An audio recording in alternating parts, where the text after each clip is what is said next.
Darius was a miner, and he loved his job. He enjoyed the thrill of exploring the underground, the challenge of finding valuable ores and gems, and the satisfaction of bringing them to the surface. He had been working in the mines for over a decade, and he knew every tunnel and shaft like the back of his hand.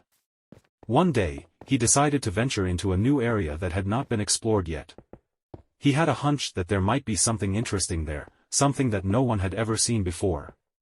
He took his pickaxe, his lantern, and his backpack, and headed down the elevator to the lowest level of the mine.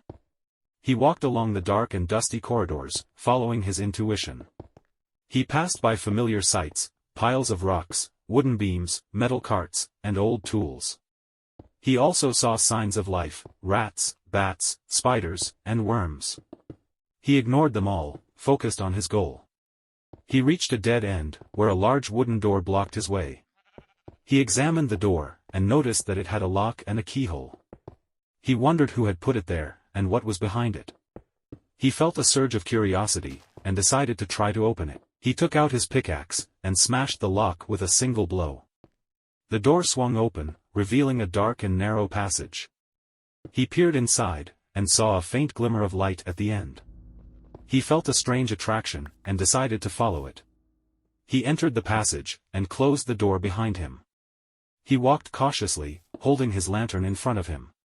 He noticed that the walls, floor, and ceiling were made of smooth and shiny stone, unlike the rough and jagged rock he was used to. He also noticed that the air was warmer and fresher, unlike the cold and stale air he was used to. He reached the end of the passage, and found himself in a large and circular chamber. He gasped, as he saw what was in the center of the chamber, a huge and magnificent crystal, glowing with a rainbow of colors. He had never seen anything like it before, and he felt a wave of awe and wonder. He approached the crystal, and touched it with his hand. He felt a warm and pleasant sensation, and he smiled. He felt a connection, and he heard a voice in his mind. "Hello, Darius. I have been waiting for you." He was startled, and pulled his hand away. He looked around, and saw no one. He realized that the voice was coming from the crystal. "Who are you?" he asked, aloud. "I am the heart of the earth, the source of all life.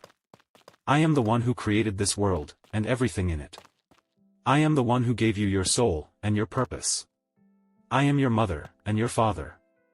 I am your God." Darius was speechless, and he felt a mix of emotions: fear, confusion, disbelief, and reverence.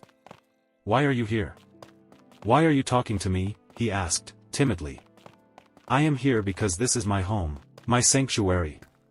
I am talking to you because you are my chosen one, my messenger. You are the first and the last of your kind, the one who can hear my voice, and understand my words. You are the one who can fulfill my will, and my destiny." Darius was baffled, and he felt a surge of questions. What was his will? What was his destiny? What did he want from him? What did he have to do? "What do you want from me?" he asked, nervously.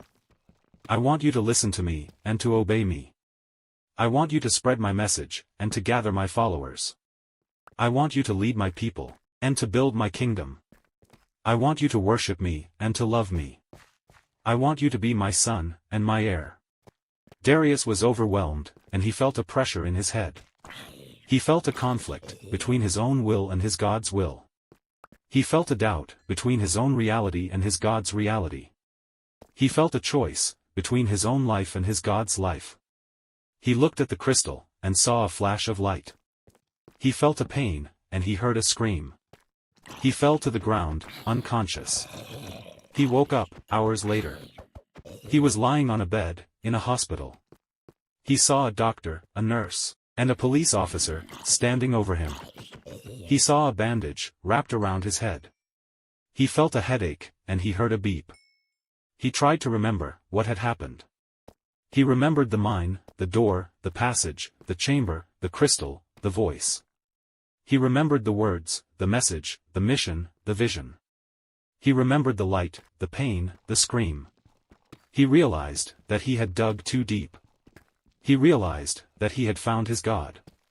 He realized that he had lost his mind.